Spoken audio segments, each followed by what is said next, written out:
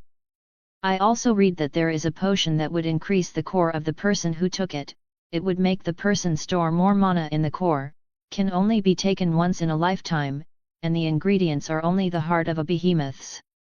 Looking in the book I see that behemoths are 120-meter stone giants that live on the island. I read a book about the abyss that connects this world and found that this abyss connects several worlds and that within them there are countless numbers of demons. The abyss passage opened a few times in this world, which is why there are demons on this island. The passage opens when there is a temporal or spatial instability occurring, such as an invasion of worlds. Most of the time only low-level demons get through, but there are several worlds that are being attacked every second. Taking the advanced rune book, I see those runes like Rune of Concealment. Inscribe this rune over something and it will become almost invisible. Sharpening LL, more powerful than the sharpening L. Rune of Invigoration. Every time its user spends magic, even the slightest, this rune is activated in the form of practically microscopic, cellular fire, immediately filling the magical stock that was lost. Rune of Strength. Inscribed on the body of the person who wants to use it. When activated, the user's strength increases by 3+. Endurance LL, greatly increases the sword's resistance, it becomes harder to break. I take my armor and sword and start writing the new runes. I write the Invigoration rune on my abdomen and the Strength rune on my 2 arms. I leave the library a little refreshed, discovered new ways to become strong, and improved my armor. Going to the Hall of Statues, I see that everyone is training the new spells. Tomorrow we will begin to explore the areas and begin to clean the monsters. Now that Fenrir, Skull and Munin are tremendously powerful, they will help a lot to clean the monsters. I will have to test the new powers of Munin, Fenrir and Skull. Guys, let's go outside in the forest, let's test the new powers of Fenrir, Skull and Munin. Sophie jumps off Munin and I open the gate. Leaving the base, it is still afternoon, in a few hours night will come. We arrive in a part of the forest and start setting up a place for Mother and Galadriel to stay. Munin is ready. He shakes his head and goes a few meters forward. He opens his huge mouth and from his mouth a blue fire comes out and burns a stone in front of him. This fire is certainly more powerful than a normal fire. Fenrir, your turn. Fenrir gets up and goes towards the place where Munin was. He closes his eyes and I can see that the mana around him starts to change. A black fire consolidates and forms a spear of 5 meters that Fenrir shoots towards the lake. Boom! A huge explosion forms in the lake. This spell of his is surely more powerful than a level 2 spell. Fenrir looks excitedly at me, hoping for approval. Congratulations Fenrir and Munin. Skull, it's your turn. Skull gets up with a little fear and goes towards where they are. He closes his eyes and concentrates on the mana around. Everyone can notice that the air starts to get colder. A 5-meter spear is formed. It is all made of ice. Skull throws the spear towards the lake that forms another huge explosion. Looks like I have to make this core expansion potion as fast as possible. I have little mana to use powerful spells. Guys, look at me. Starting tomorrow we will start exploring and exterminating the monsters. Balin, can we start in 2 days? We have to improve our new spells, said Uncle Alex. Yes, of course, then Munin and I will start exploring and opening the way for you. Thank you Balin, said Uncle Alex. Munin image. Fenrir image. Skull image. Chapter 32, Angel. POV, Balin. Waking up like any other day, looking over to the side I see Sophie sleeping deep beside me. Getting up I put on my battle armor and go towards Sophie and speak. Daughter, I am going, maybe I won't be back for a few days. She wakes up and looks at me sadly, and says. Daddy, can't you stay? No daughter, I have to kill the monsters for you to be safe. Okay Dad, but come back as soon as possible. Leaving the room I say goodbye to everyone and go to the Hall of Statues. Entering the hall I see Fenrir excited to go with me, but only Munin and I will go.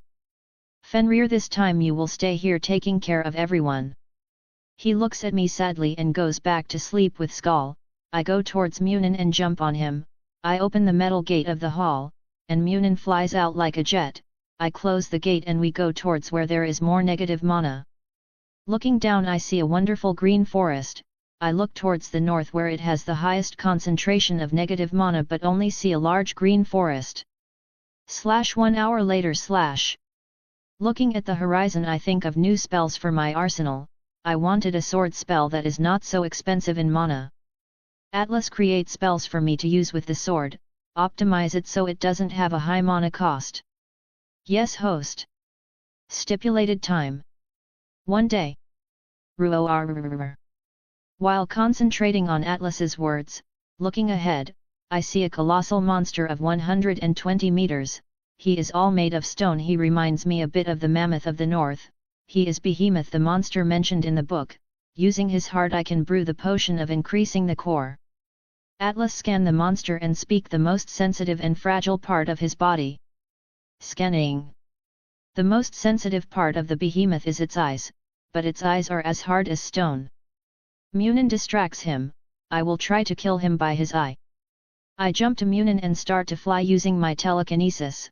Munin approaches the behemoth and spits fire in his face. Behemoth gets angry and starts to run after him. With each step of the behemoth the ground shakes in kilometers.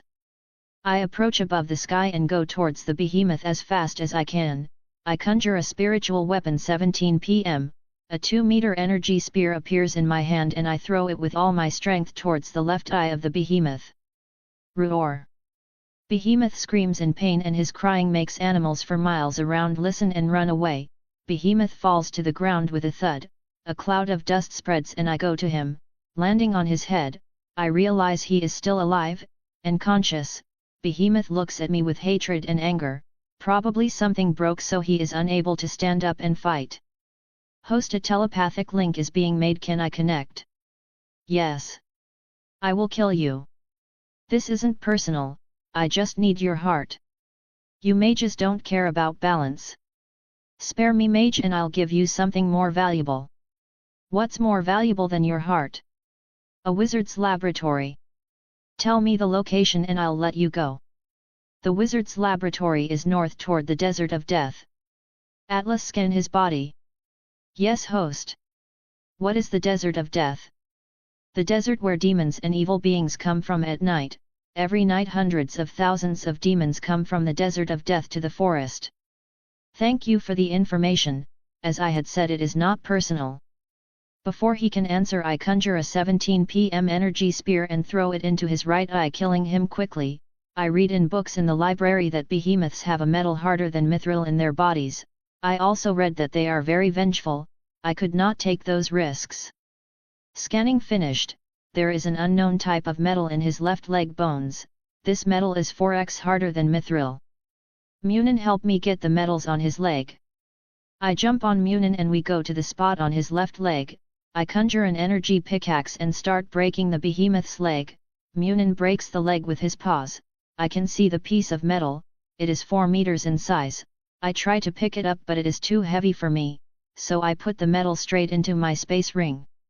We go north to find the wizard's laboratory. Flying on top of Munin, I start to think about how we will speed up the process of building our house. Will we buy or bring people from Westeros and Essos? If I want somewhere safe, I need to create a republic? Or an empire? 2 hours later. I look towards a mountain and something inside me says that is where the laboratory is. There is a hole in the side of the mountain, and entering through it, I find myself in a large laboratory full of scattered books. The mana inside is the same that I felt in the demons. Looking at the walls and the floor, I see several pentagrams. I identify that these pentagrams are used to invoke demonic entities from the abyss. Probably this is a laboratory of a demonic magician. Usually, these magicians do works to entities in exchange for useful life and power. They ask for people's souls, usually of children and innocents. I start to search the laboratory in search of something that interests me. I only find a blood red colored potion and a book of spells. Probably this demonic wizard was of low level. After some more searching, I find several red potions like the one I had found. I go towards an empty room and open the book I found. Call skeleton. Create a skeleton from the corpse of a dead animal or person. You can call the skeleton of a monster up to level 2. It will have only 80% of the original power. Cost, 12 p.m. Wow, this is cheap. This will help a lot. Atlas, pass this spell to my brain. Yes, host. Being transferred in 3.2.1. Information passed on. Atlas, scan those potions. Yes, host. Analyzing. This potion is made with various types of blood like diluted demon blood, behemoth blood, Tontadog blood, Leviathan blood. Its effect is to make the person who takes it advance a small core realm, example, dark orange advances to orange. It is safe to take only 2 times in a lifetime, and over long periods away, but since you are not human you can take it today and 1 week from today. I recommend the host to lie down and take it. The reaction to taking it will be fever and pain all over the body. Taking the red potion, I lay down on the bed and take it. Quickly I feel my body start to burn and twitch, I feel my core start to advance, I gather the mana into it, I comprehend the mana until it advances, I feel my body get even hotter, more I feel I have broken through, and I hear, "Congratulations host, you have advanced from dark orange to orange." I feel my blood boiling, I feel my elven blood starting to react to the diluted blood, I don't know what is happening. Host, your body is being changed because of the demon blood. The demon blood has reacted to your bloodline and is changing your body. This reacting blood seems to be more pure and even a little bit more celestial than normal demon blood. Host, you will have to sleep for a few months, your blood is changing your body and the pain will be unbearable. Please tell Munin to tell my family. Yes host. POV, Emma. It's been 2 days since he left, we are training our spells, and starting tomorrow we will go out to kill the monsters. From far away I can hear the sound of wings flapping, looking outside the metal gate I see Munin arriving, it seems they came back early. The gate opens by itself and Munin enters the hall of statues, we all look around hoping to see Balin but it doesn't happen, Munin shakes his head and I fall to the ground in shock. It's not possible, my son, I start to cry and Arthur helps me up. I hear a voice in my mind and I look at the others and they seem to be hearing the same. It's me, Munin, the master is fine but he is going through a breakthrough in his core, stay calm, the master sent me to help them kill the monsters. 1 month later POV, Balin. I wake up with my body throbbing and full of sweat, I feel my blood starting to cool, and the room that used to be normal is all burned, but I feel much stronger, I feel like I could break anything with my hands, I feel my core much more powerful. Atlas, how long have I been asleep and what stage of core am I at? Host slept for 1 month, in that time that you slept, Munin went to help his family to clean the monsters. Thank you, Atlas. Congratulations host, you have broken through the core, you have reached the yellow core, and have officially become a level 3 mage. Show me my statuses. Name, Balin. Age, 17. Lineage. Core stage, yellow. Height, 1.95. Strength, 35 equals 10.377 kilograms. Speed, 35 equals 455 kilometers per hour. Resistance, 35. Mana points, 310. Spells LVL 0, Cast Earth 4 PM, Cast Water 4 PM, Cast Fire 4 PM, Cast Wind 4 PM, Cast Ice 5 PM, Mana Shield 4 PM, Mana Pulse 4 PM. Spells LVL 1 Heal Light Wounds 9 PM, Support Elements 8 PM, Divine Aid 9 PM, Small Fireball 10 PM, Wooden Skin 9 PM, Wind Sword 6 PM. Spells LVL 2 Cat Agility 8 PM, Bull Strength 8 PM, Spiritual Weapon, 17 PM, Drain Life Force 20 PM, Flaming Blade, 15 PM, Stone Skin 15 PM, Sanctuary 15 PM, Call Skeleton 12 PM. Passive Spells, Telekinesis 0.5s/1 PM. Lineage Control, Elemental Control, Understanding Languages 8 PM, Fallen Angels Wings 0 PM. Contracts, Fenrir, Dire Wolf, Munin. My god, what happened? My status jumped by over 20 points of strength and over 200 points of mana. What are these Fallen Angels Wings? You broke through from the core and received a new bloodline, it is linked to the Fallen Angels. So I became an angel and elf at the same time. Yes host. Leaving the room, I go to the hole in the mountain, I look at the size of the fall and take a step back. Atlas, just think of the wings and they appeared. Yes host, now she is part of you, think of her and jump. I look back and see 4 huge black wings on my back, they are beautiful and perfect, it seems they were made especially for me. I look again and jump without thinking again, the clouds pass by me and I open my wings, start to glide, and hit my wings harder, like a jet I'm shooting into the sky, I've never felt so free. After flying for a while and getting used to it, I start looking for a lake to wash up and take a bath, I'm stinking of sweat and blood, I also lost my armor, it couldn't take it and broke, I don't know what happened to make it break, probably because of the energy explosions that also destroyed the room. I found a lake and entered without even thinking, and after cleaning the blood and sweat from my body, I looked at my body through the reflection of the lake and realized that I had grown again, my hair had become even whiter, and I was paler than before, my golden eyes had not changed much. I change and put on the leather armor that I bought some time ago, open my wings, and take off into the sky into the desert of death for answers. Chapter 33, Desert of Death. POV, Balin. I just entered the desert of death, and I realize that the mana here is something dirty and bad, I won't be able to farm here, it is getting night and I don't have a place to hide, according to the behemoth hundreds of thousands of demons come out of the desert every night, I need to find the passage opens every day and try to close it. While flying like the heart of the behemoth and I feel my core start to expand, I land on the ground and sit down, my core expands and I feel I got stronger. I started to fly again without rest. Atlas, show me my statuses. Strength 38.6 equals 12 tons. Speed 38.4 equals 500 km per hour. Endurance 40. Mana points 450. General, his skin is as hard as a rock. Flying through the desert sky, I find a mountain of stone and decide to stay there for the night.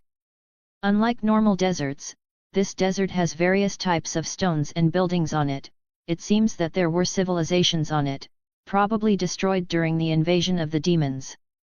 I take my tent off the ring and start to put it away, write several runes of concealment on the tent, fix the tent on the stones, and start to read books about the types of demons that are in the desert. According to the book, every demon seems to have at least one of the following pronounced characteristics: bloodthirstiness, lust, thirst for power, laziness, or dishonesty. They are also thought to be proud. Little devils. These are the most basic demons of the abyss, and for them to evolve, they need the souls of beings or even many soul demons. For them to evolve, they only have to eat them and they will become stronger. Low-level demons correspond to a level 1 warlock, they have little consciousness but can differentiate allies from enemies, and they need souls to evolve. Medium-level demons. They correspond to a 2nd level warlock, they can speak a few words and can use spells, and they need souls to evolve. High-level demons. They correspond to the level 3 wizard, they can speak several languages of the infinite worlds, can cast several types of magic such as dark magic and necromantic magic, can call skeletons and undead to fight in their army, and need souls to evolve. Great demon. They correspond to the level 4 mage, they are already strong enough to have several subordinates and armies, they are already strong enough to have their territory in the abyss, and they use several types of magic like curses and dark magic, necromantic. Demon Baron. They correspond to the level 5 mage, have several great demons as subordinates, have several armies in their name, have several territories in the abyss, and need souls or the power of faith to evolve. Cursed souls. These are the souls of demonic magicians who have been contaminated by the miasma of the abyss, and after practicing demonic magic for a long time, they become demons. As demons represent various races, their appearance is extremely varied. Some demons look like humans, others look like big hairy beasts, others look like deformed centaurs, some look like goo, skeletons, living dead. This varies according to race, where the demon lives in the abyss. Closing the book, I can understand several things. Most of the demons that come to this world are of low level. According to the book, there are several types of demons, and several types of magic they can use. They are weak against light magic and spells that use the light dimension. According to the books, there is the light dimension where the element of light is strong, and there is also the kingdom of heaven, where the creator of everything is, where the angels of God are. The abyss and the heaven fight in several worlds, but most of the time the heaven wins. I take the book about the light dimension. According to the book, the light dimension was created by the God of light, or better known as the biblical God. You can make a contract with the dimension and use the light element. Few mages have managed to make a contract with it.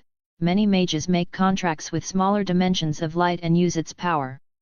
I start doing the ritual and try to contact the dimension and speak.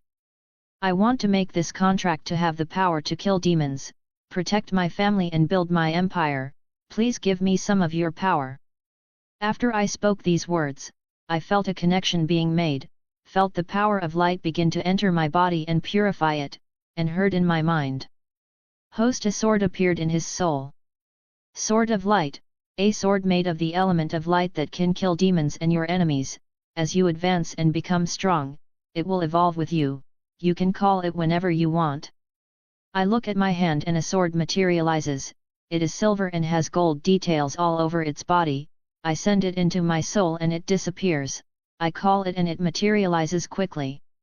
I look at my old sword and keep it in my space ring. I will give it to someone when they arrive.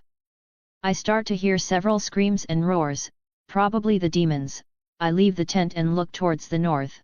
I see thousands of demons running towards the south and reaching the forests. I am too weak to try to stop them. When I least expect it, I see dozens of behemoths come out of the sand and start to fight against the demons. I am frightened by the image. I did not expect behemoths to do this. It was not in the books. I fly to them and see if they need help. I have to redeem myself, even if they do not know that it was me who killed one of them. Thousands of demons started to climb on them and they started to hit the ground, causing earthquakes. Some demons tried to bite their feet but couldn't because they were harder than rocks. I summon 15 fireballs and throw them at the demons. Hundreds of demons die, but it doesn't do much, and the behemoths look at me with curious and grateful looks. I begin to regret killing that behemoth, but I think it was also necessary for me to become strong. Hello, I come in peace. They shift their attention from me to the demons. I spread my wings, fly to the ground, and call my sword of light. The demons start to move away from me, but I advance on them and start cutting. They don't stand a chance. After advancing from core and awakening the angel lineage, I got stronger and have more mana. I cut off a few dozen heads quickly and go to the behemoth's feet, kill the demons that were trying to cut off their feet and fly towards the sky. I cast hundreds of earth spears and throw them in the direction of the demons. Even though they are not that strong, they reach the level of a level 1 spell and cost little mana. Demons are impaled and killed, and I tell Atlas to start making a spell that kills several demons at once. Host, I will optimize the spear spells. It will take 40 minutes. I open my wings and fly to the battlefield, use the Drain Life Force 20 PM spell on the demon bodies around me, and black energy starts trying to enter my body. I use my connection to the light dimension to purify this energy. This black fog becomes a white fog and I let it enter my body. I feel my mana and my body restoring itself to its peak. I feel my body getting even a little stronger, and I start fighting again, cutting off demon arms, heads, and legs until I hear Atlas's message. I didn't realize how fast it passed and I look at my new spell. Spears of Light. Use your magic to conjure 3-meter spears using the light element. They are sharper and more powerful than normal spears. Cost, 2 MP. Why is the cost of the spell so cheap? Because you have a connection to this host dimension. If you didn't have this connection it would be 8 PM. I start conjuring spears of light and the demons and behemoth look at me with surprise. The demons realize the energy of the spell and start to retreat. I shoot hundreds of spears at the demons, and thousands die impaled. The demons retreat into the desert and the behemoth begins to lie down and rest. I fly up in front of them and begin to speak. I have come to help and explore the desert. If you need help you know where to find me. I hear a voice in my mind and connect with it. We know what you did, we don't blame you, elf. The behemoth you killed was a renegade from our group. He no longer wanted to protect the forest and he was expelled from the group. If we need your help with the demons, we will find him. The behemoths begin to lie down and heal themselves using magic that I don't know about. I fly to my tent and sleep for a while to rest. Tomorrow when I wake up I will look for an oasis to take a bath. I stink of sulfur and blood. 8 hours later. I wake up and get up, start to dismantle the tent and put it in my space ring, spread my wings, and go towards where there are more mana demons. Flying I see that there are several buildings and buildings destroyed. There are some demons that are immune to sunlight but most are not immune. I fly towards the demons and conjure dozens of lances of light and play on them. They look scared at me, and before they can react they are impaled and killed. I go to their bodies and use the Drain Life Force 20 PM, use my connection with the element of light and purify the energy. I feel my mana recovering and my body is stronger than before. Atlas, show me my strength and my mana. Strength, 39.6. Mana, 470. This spell is very powerful, I have to be careful with it. I fly towards an oasis near where I am, take off my clothes and start bathing, clean the blood on my body and the smell of sulfur, start cleaning my leather armor to get the smell of blood and sweat off it, get out of the oasis lake and get dressed, spread my wings and head north again. With my speed it will take a few hours to reach this place. My current speed is 500 km per hour. 4 hours later. From afar I can see a large hole in a mountain. This hole is emanating a bad and violent dark mana. The desert here is completely black and empty. There is no sun here, so I can see several demons walking around. I go towards the big hole and land on the ground. I am attacked by dozens of low-level demons. I call my sword which materializes in my hand, and I start cutting them quickly. I conjure some light spears and throw them, killing and impaling them in succession. As I enter the big hole, I hear a lot of screaming and swearing, but strangely enough, the person who is screaming speaks English. No one in this world speaks English. The further I go, the louder the screaming and swearing get. Looking in the direction of the voice I see that it is a girl holding a long blue energy sword. She is wearing Adidas sneakers, grey pants, and a black shirt. She has golden hair. Chapter 34, Ilyana Rasputin. Inside a cave in a desert full of demons, two people exchange confused and fearful glances. They don't know it, but they changed each other's destiny from then on. POV, Balin. I look at the girl with a fearful and alert look on her face. She looks at me with an alert and fearful expression. She seems to sense how powerful I am. I start speaking English to her and ask, "Hello, can you tell me your name?" She looks at me less alert, and even more doubtful now that I spoke her language. When I least expect it, she runs up to me with her sword and tries to cut my head off. I advance on her and surprise her, grab her throat with my right hand and hold her arm with my left hand. "Let me go, demon son of a bitch. Hey, I just want to know your name, and I'm not a demon. Who else would you be? You have black wings and you're powerful. I'll release you, but don't attack me again, you know I'm much more powerful than you."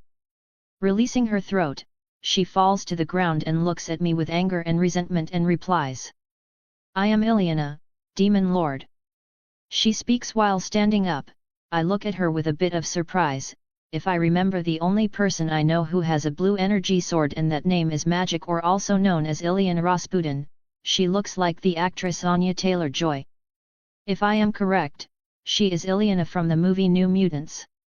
5 young mutants discover the extent of their powers and deal with past traumas.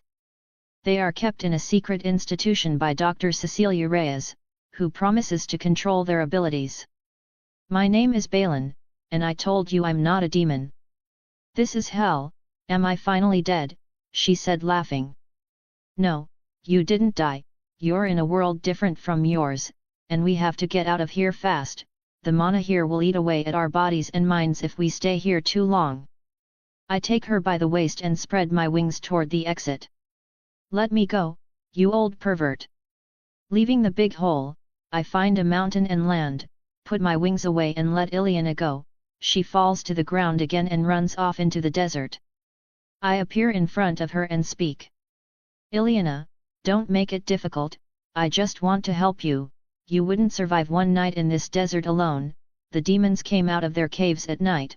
Know that if I wanted to do something to you, I would have done it already. Let's sit down and have some food, okay? I take some food from the ring and give some to her. We sit on a rock and start talking. Let's introduce ourselves again. My name is Balin and you? My name is Ilyana Rasputin. I somehow came into this world. She speaks with sadness and even a little relief. Is this world apocalyptic or something? No, this world is normal, it's just that this island is a little strange. So this world is normal for monsters, she says with a laugh. Yes, in this world it's normal monsters, in yours, it wasn't like that. I ask, pretending to doubt. No, in our world there are no monsters, only people like me. Like you. People with powers. We people with powers are killed and hunted daily because of fear of humans. You can rest assured, in this world you are safe, at least on this island. Here there are no humans, only me and my family.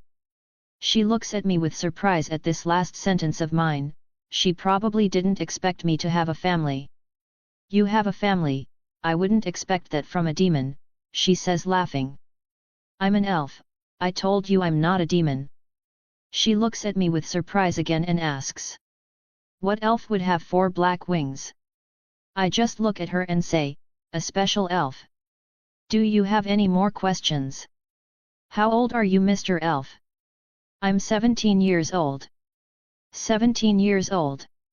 She shouts in surprise again and starts to look at me differently than before. It seems to be with more interest and even a little lust. She hides it quickly, but I realize. And you, Miss Ilyana? 17 years also, Mr. Elf. Looking up, I notice that it starts to get darker faster. It even seems that the air around us got heavier, and the mana around us, which was normal before, starts to get a little dark. I look at Ilyana, who is still looking at me and analyzing me. I open my wings and grab her by the waist and fly south like a jet. I add my telekinesis around me to be faster and to protect Ilyana. Balin, what happened? Why did you shoot into the sky? I feel that the passage has opened. We have to get out of here as fast as possible. Hundreds of thousands of demons will come out of there. My theory was right. Not everyday demons come out of that tunnel. The demons are already in the desert. After years of the tunnels opening, the demons opened caves and hide from sunlight, and at night they attack. Probably the tunnel opened a few times in different years, and when they open, new demons come to this world. I have to help the behemoths if I am correct. This time will come much more than expected. After flying with all my strength to the behemoths in 1 hour, I have to warn them that there will be more demons than expected, and I have to set some traps and prepare myself. I see a mountain near here and fly to it. Ilyana stays here. You are too weak to fight in this battle that is coming. She looks at me with anger and stubbornness and speaks. I am also strong. Let me help you. If you are correct, this world is also mine now. I look at her and shake my head in denial and say. You are weak. I quickly write some runes of concealment where she is and flies towards the behemoths. Arriving there, I realize that they already know about the demons. They begin to stand ready. I see 18 behemoths arriving from afar, and adding to what we have here, there are currently 45 behemoths that are fighting. A great earth wall of 200 meters is formed behind them. I don't know how this happened, but this will help a lot. I fly up to the sky and get scared with the image I see. Looking to the north, I see hundreds of thousands of demons running towards us. The ground starts to shake, the air gets heavier, and I know we won't make it. I look at the behemoths and they think the same as me, but they are still in battle position. I begin to think of my family and friends. If these demons pass, they will die. I think of Sophie's smile and ask Atlas. Atlas, is there anything I can do? Analyzing. No. You will have to fight with all your might. Atlas, how soon did the demons get here? Approximately 3 minutes. What the fuck? I start to take everything I can to try to use to fight. I find only that red potion that I used, and I take it to see if I break the level. I begin to feel my body heat up and my core starts to break through. I start to use the core technique and feel that I have broken through. I am surprised with my progress and ask Atlas. You felt the effects of the potion less because of your angelic lineage and because of your connection to the light dimension. You broke through quickly because you used the drain life spell so much, and so it was only a matter of time before you would break through. Congratulations, host, you have broken through from the dark yellow core to the yellow core. Show my status. Name, Balin. Age, 17. Lineage. Core stage, yellow. Height, 1.95. Strength, 45,6 equals 13,5 tone latas. Speed, 45,3 equals 500 km per hour. Resistance, 45,9. Mana points, 580. Spells level 0, cast Earth 4 PM, cast Water 4 PM, cast Fire 4 PM, cast Wind 4 PM, cast Ice 5 PM, Mana Shield 4 PM, Mana Pulse 4 PM. Spells LVL 1 Heal Light Wounds 9 PM, Support Elements 8 PM, Divine Aid 9 PM, Small Fireball 10 PM, Wooden Skin 9 PM, Wind Sword 6 PM. Spells LVL 2 Cat Agility 8 PM, Bull Strength 8 PM, Spiritual Weapon, 17 PM, Drain Life Force 20 PM, Flaming Blade, 15 PM, Stone Skin 15 PM, Sanctuary 15 PM, Call Skeleton 12 PM. Passive Spells, Telekinesis 0.5s/1 PM. Lineage Control, Elemental Control, Understanding Languages 8 PM, Fallen Angels Wings 0 PM. Light Element Spell, Spears of Light 2 PM. Contracts, Fenrir, Dire Wolf, Munin. I go to the front of the behemoths and conjure several spells from Sanctuary 15 PM, several places on the battlefield start emitting light. If demons pass near these lights, they lost practically 50% of their power, and this will help a bit. I look at the demons and they came crashing into the behemoths in a few seconds. The behemoths get into a war position. I open my wings and fly to the sky, conjure hundreds of lances of light and throw them at the demons on the battlefield. A few thousand die, but that's about it. I start to conjure hundreds of lances of light again and play over them again. Thousands die, but nothing changes on the battlefield. The behemoth begins to stamp its feet in sync, the ground begins to shake and the mountains tremble, some mountains begin to fall, and tens of thousands of demons die, but hundreds of thousands of demons arrive from the north again. I look in despair at the battlefield. 3 behemoths died and nothing has changed on the battlefield, the demons just keep coming. POV, Elena Rasputin. I have never seen anything like this, thousands of demons attacking. If this happened in my world it would be swept away. From afar I see Balin flying and seeing the wall being torn down. He is a very beautiful and elegant person, sometimes he is angry but gentle at the same time. I see from afar that his emotions are exploding as anger, golden energy starts to come out of him, a big explosion of light happens and I see Balin, holding a sword with golden decorations. He advances toward the demons and summons thousands of spears. I don't know how he did that, he didn't have that much power before. I begin to look worriedly at the battlefield, and see Balin full of blood. He is shirtless with only his pants on, and his clothes have been torn off. He flies into the sky and conjures thousands of spears again, killing tens of thousands. I see Balin conjuring several types of spears, fire, water, wind, earth, and light. He attacks the demons again, and all the demons and behemoths look at him with surprise and fear. He is certainly the most powerful person I have ever seen. I see the demons retreating and Balin flying up here. He stops above the mountain and begins to fall. I realize that he has fainted, and I begin to despair and run to try to catch him, but I do not have my original powers, and I cannot teleport to catch him.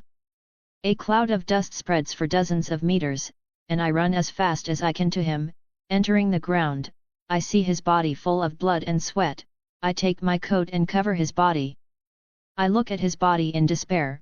He is the only person I know in this world, the only person who has treated me well, and what do? I begin to cry and enter despair, using my strength a little greater than a normal human, pick him up and go towards a cave. I feel his bones all broken and dislocated, feel his pain, his body is hot, feel his heart beating weakly.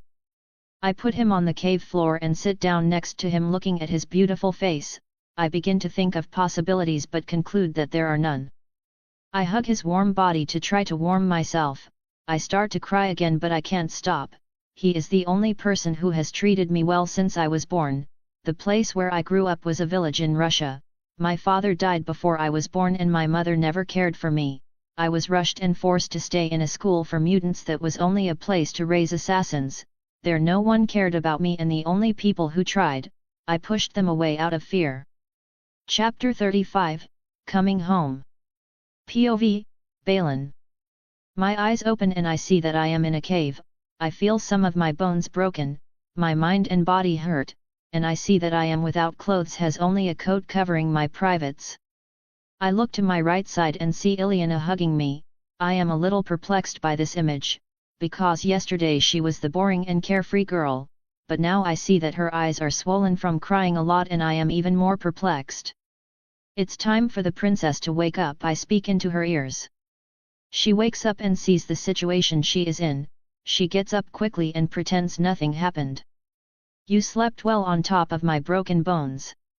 Yes, I was very comfortable, thank you. I see her face getting redder.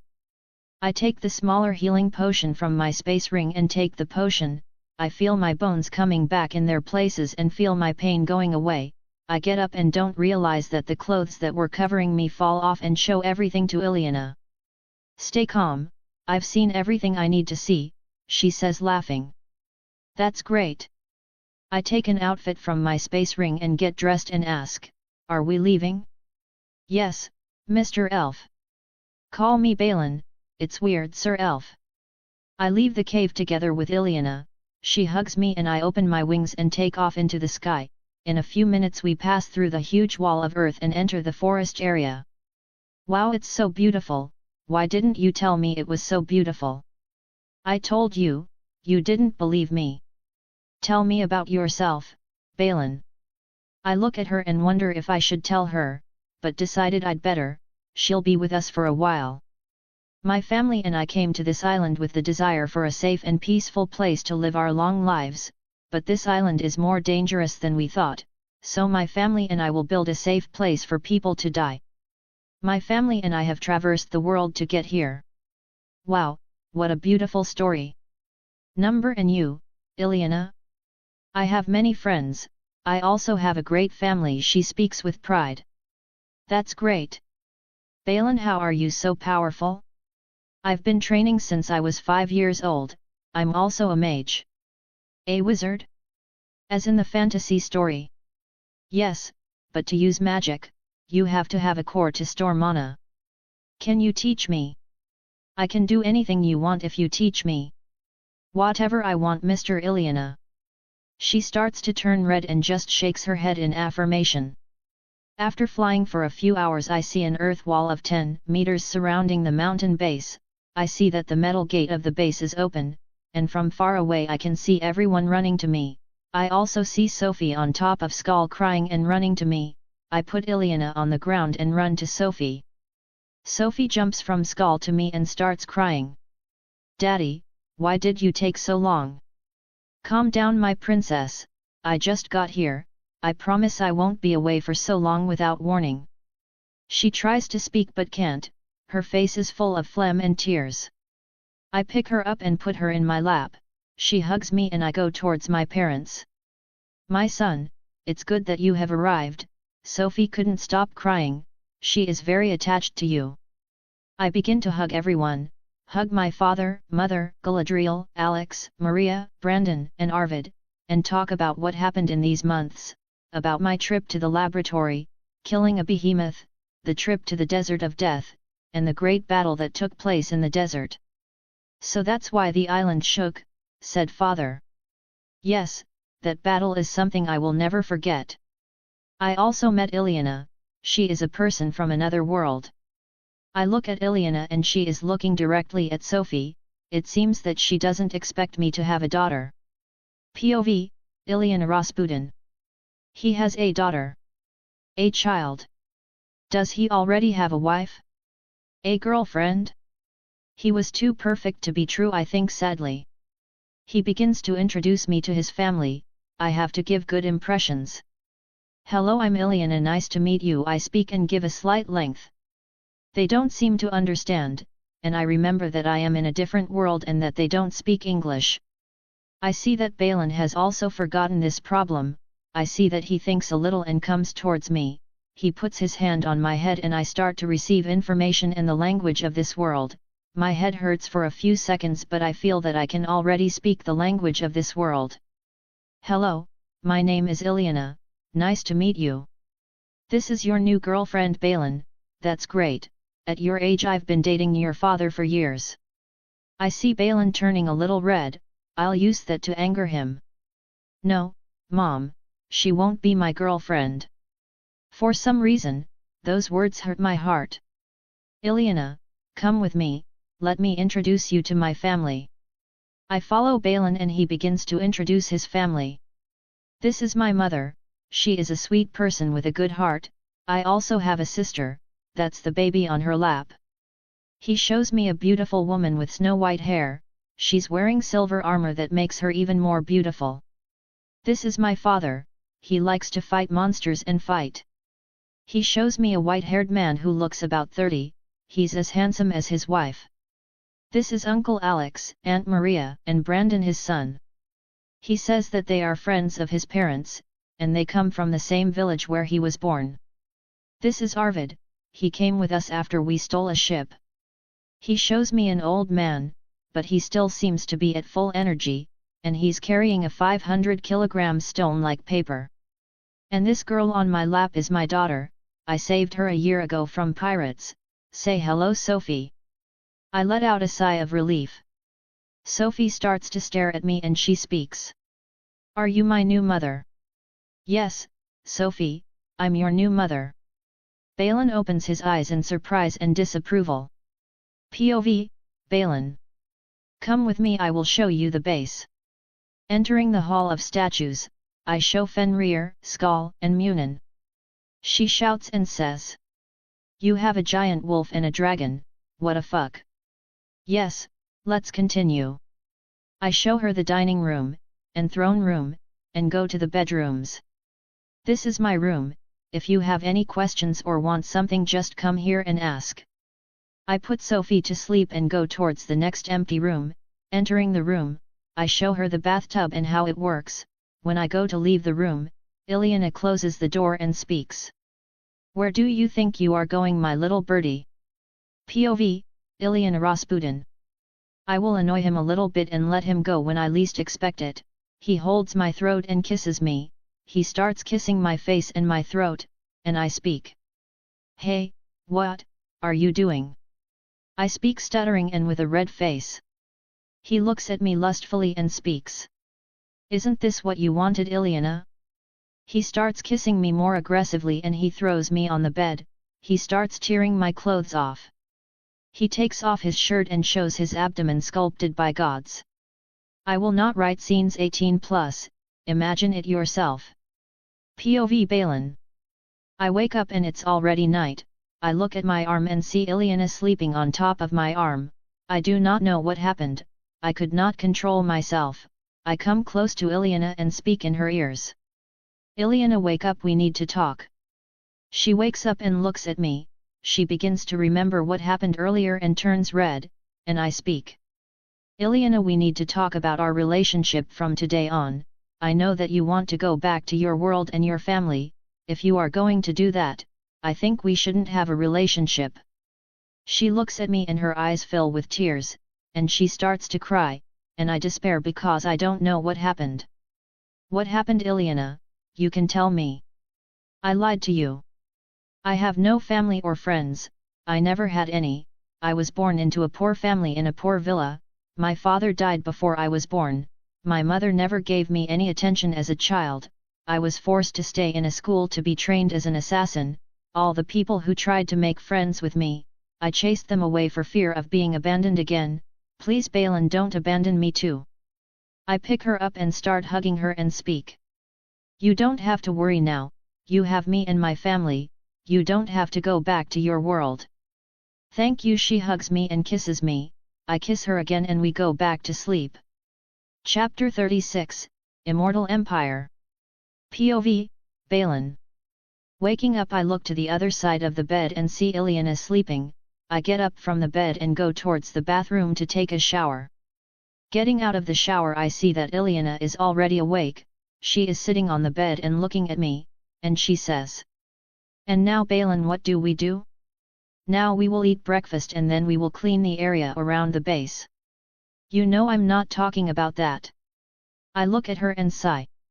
I know we started too fast, if you want to take it easy that's fine with me. I'm not talking about that, Balin, I'm talking about if Sophie will accept me. Let's tell her little by little, she always wanted someone to play with. Go play with her and try to make a friendship with her, okay? I'll try to make friends with her. Great. We leave the room and go towards the kitchen to eat. When we get there we see everyone and even Sophie, who seems to be in a bad mood and angry. Looking at the mother, I see that she is in a good mood today, and I ask why. Because my son finally found a girlfriend, even though I couldn't sleep yesterday because of what you were doing with Ilyana. I am happy for you, son. I look at everyone and they are smiling at me. I ignore everyone and go towards Sophie. Sophie, what happened? Why are you angry? She looks at me with a look that would kill me and says, "Because Daddy didn't sleep with me tonight, I had a lot of nightmares, I don't want Daddy to sleep away from me." Daughter, it's time to start sleeping alone, you're already 6 years old. No, I'll sleep with Daddy. I look at her and see that I will not win and say, "Okay, you win." Hump. Tomorrow I'll start training you, daughter. Will I become as strong as you? Yes, but you need to train hard, okay? Yes, Daddy. I look at the table and see Ilyana with my mother, the two of them are talking and laughing. I am happy that Ilyana is getting used to it quickly, and I hope she likes my family. I eat some fruit from the table and go to the Hall of Statues. I see that not even Fenrir, Skal and Munin are here. I look towards the gate and see that it is open. I remember that I programmed together with Atlas that the gate would close when Atlas felt danger or some monster tried to enter. I open my wings and fly to the sky. Looking down, I see a wall 10 meters high and 2 meters wide, probably they used the spell I gave them. I also see that on the wall there are several runes of endurance. The wall is 1 kilometer away from the base, which means that they killed all the monsters at a distance of 1 kilometer from the base. Atlas scans everything within 10 kilometers of the base and tells me the number of monsters. Scanning. Calculating. 8.589 animals found 10 kilometers from the base. Filter for aggressive monsters. 2,420. Giant bats, 230. Tree bear, 80. Giant scorpions, 430. Giant spiders, 580. Tarragon, 90. Giant turtle, 15. Demons of level 0, 995. Atlas, send a message to Fenrir, Skal, and Munin to help me kill these monsters. Atlas, why are the numbers of demons decreasing? For some reason, there are few demons left in the forest. A few hours ago, thousands of demons ran to the desert. I don't know why they did that. From afar I see the 3 of them starting to kill the monsters that Atlas instructed. I asked Atlas to show only the aggressive monsters that make no difference if they die.